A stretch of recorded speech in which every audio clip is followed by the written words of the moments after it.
and you do have things like Jason, Corki, and Nami, but if this Mundo Aurora in the middle of the map just doesn't have tempo, and if this top side from Renekton, Jarvan, Ahri, and with play a little bit safer for the next few minutes, actually dipping in to refresh some vision for himself, as it is NIP. This 2v2 would have been, it's really going to be up to HOYA, who is kind of the lone player with a significant gold lead on the side of NIP. And in contrast to game number 1, where we saw Assum around the mid-game at least be the gold advantage, right now at the 10-minute mark, still lagging a little behind, and On with a flash and a double Pot Blossom is going to pick up not just first blood, but a double BLG kill. Are looking at a very, very clear gold lead.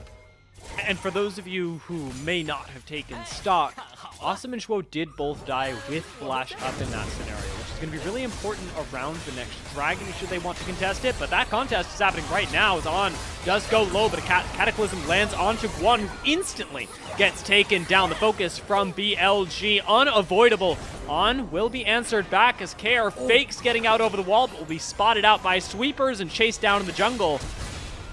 First charm not going to land onto him, as Assum is actually here to help him out. Maybe KR gets out of this. Maybe it's just a 1-for-1, but Knight says no, flashing over the wall to take down KR. Another charm landing. This should be the end of the play for BLG. You would think, but Assum's so far forward. He's just gonna die at all in this series. It is gold, and at the cost of all else, should they need it. On gonna move on forward, maybe look for a small bit of damage, not quite an engage, onto Zhuo, but this is still a 2.6k gold lead for BLG, and an Ezreal that hits like a truck. Yeah, this Ezreal's doing a lot. Look at the item difference between these 280 carries. That's why BLG's walking forward here. Also got Knight in the jungle as well. Cataclysm instantly onto Guwon. Going to be answered back by the tidal wave, and KR is here as well. So very quickly, we see Shun fall. Knight will be able to get away with the last 2 charges of his ultimate. Now Viper turns his attention on to KR, who has stepped a little too far forward, collecting a double kill on Guwon as well. Now, fortunately for NIP, they do get to move and take a little bit of the jungle. Will they get first tower, though? Is BLG actually in position to take this? And On in position to find another engage in the mid lane. Assum is deleted, and Zhuo gets out alive. While all that's happening, Knight manages to pick up first tower, and Viper is answered back with a flash from Guwon, and maybe a double kill from Guwon in the mid lane.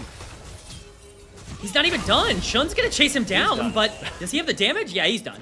Shun's gonna be able to pick up the trade kill there, but that's a big shutdown going in favor of this Mundo. I can block the shock blast coming in from HOYA. Could have been very, very bad onto that Jarvan if it did end up landing. Still, overall, not a bad play. Even if you do get this Herald crashing into the mid lane, you don't take life here. You're certainly gonna feel comfortable with this, but at the end of the day, BLG not worried. Who was sitting there on the flank. I was gonna call it a Giga flank, but then I remember what Guwon pulled in game 1, and nothing's quite Giga compared to that. BLG will take this Dragon. NIP choose not to contest for it, and their decision made is to back off and just grab a little bit of farm, K-Man. It's safe. It's not stylish, but it's safe. I mean, this is the correct play in every universe here. The moment that you're not able to burst down that Jarvan before the fight starts, you have no way of being able to get back into this Ezreal poke. Very worth noting, Guwon goes Randuin's as his second item in this game. See how that ends up panning out for him as Knight. Target on the top side. Likely going to be taken out as well. Pretty squishy on Ahri. Last auto will land, and it'll be HOYA that collects the kill. Bot side, however, things do not go NIP's way as KR will be taken out as well. Both mid laners falling, both mid laners going to be back at around the same time, but crucially, HOYA, a little bit of alone time, is going to get himself some gold on the top side and could look for more, as a dive is possible, and I say that as Bin teleports up to the top side, and suddenly it is not. A dive is very unlikely against a Renekton with ultimate available here. It's actually Bin who's going to look to play aggressive, even with them in range. He's going for it. Flashed forward. And Shun's here as well, which I suppose just denies any answer from NIP. That is a dead Jace. Out as Guwon will be frontlining once again, moving right on forward on top of BLG. Hasn't taken too much damage just yet, but NIP don't want to give up on this engagement. BLG appear to be saying, why? Why are you pushing this so hard? We still have Viper, who is still a monster, and now a teleport flank as well. Moving on forward. He's going to collect 2 in his Pop Blossom, turning that into kills for BLG as HOYA melts in front of Viper. Care and Guwon are running away through the jungle. Guwon, to his credit, alive. But not much more to be said for him as Knight moves forward onto Care. Not a care in the world, and Viper now should be able to collect the kill and will do so. Okay, shifting his way forward. Guwon does get out. He's trying to reach his 3rd item, but look at the inventory of Viper on the other side. He's a full item up. That means free 2nd Dragon here for BLG. LPL kill leaderboard. He's having a fantastic game on the Renekton despite going down early. Ends up picking up that kill on the top side, and he's going to continue to be a big problem. Care's back. Oh, no. See how many kills Knight can collect. Knight should be pretty free to be able to come in here and secure this objective. It's actually going to come in the mid lane, so this fight's going to start without him here. Guwon wants to get into the pit and is going to be denied that with the Pop Blossom. Doesn't actually CC Mundo, but it sets up for everyone else too. Guwon eating a lot of damage, and the rest of his team's not having too much fun either. Shun still in the front line, still very much alive on this drive, and with a flash to secure a double knock-up. They'll turn that quickly into a double kill for Viper, a double kill for Shun, and an ace for BLG. The Baron, a foregone conclusion now for the squad. It's just the wallets are too thick as Care. He's actually a monster. No finds way. 1 kill. No way. Almost finds another. He does find another. He's alive. Save it. He's thinking about going back in. But Knight's here now.